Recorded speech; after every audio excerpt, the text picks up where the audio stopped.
บนะกำนะกับได้มาลอยกระทงอย่างนี้นะสาธุสาธุเอา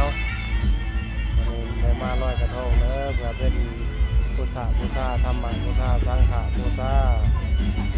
บูชาคุณพระเจ้าพระธรรมเจ้าพระสังฆเจ้าคุณพระแม่คุณพระบาอาจารย์คุณพระยาเนาะก็มาบูชา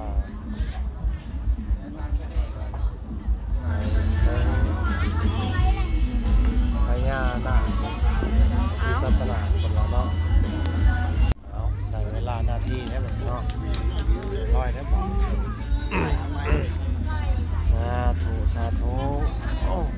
สาธุโอ้สัตว์จบลงเลยสุดยอดเลย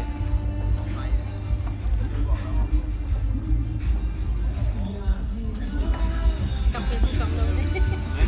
กับเป็นช่องๆเลย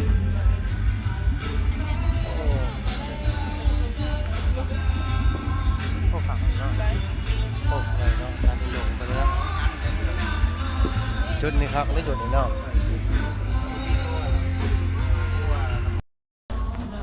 ได้เวลาหน้าที่ได้เนาะขึ้นได้บ้างเลยแต่ว่าคอยลอยกระทงดีกันหลอดแล้วเนาะลอยกระทงไหลกระทงพุทธาคนบางคนเขาทำกระทงคนเขาแม่คนครูบาอาจารย์แล้วนั่นเขาเป็นพุทธาพญานาคราชเนาะอยู่ในประวัติศาสตร์จนเคยปกปักรักษาคนเนาะตามพุทธประวัติสำหรับปกปักรักษาพุทธศาสนาคือว่าคนก็เคยมาบวชในพุทธศาสนาเนาะทำงานพุทธประวัติคนว่าครูบาอาจารย์เป็นเทพเป็นโอ้โหเวลาอย่างเนาะโอ้โหเล็กน้อยเนาะมาว่าทำเทพผู้เล็กน้อยเนาะทำไม้ในการ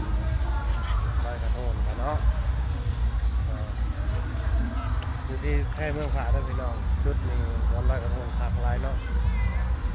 น้ำแห้งวันดันลงกับขาลอยกับหาวันกีบสื่อกระทงมาแล้วแต่เนาะใหญ่หน่อยทีสา50หรือแสนแล้วแต่เข้าแมนเป็นทีเรียบร้อยแล้วเนาะกำลังเมื่อดีกว่า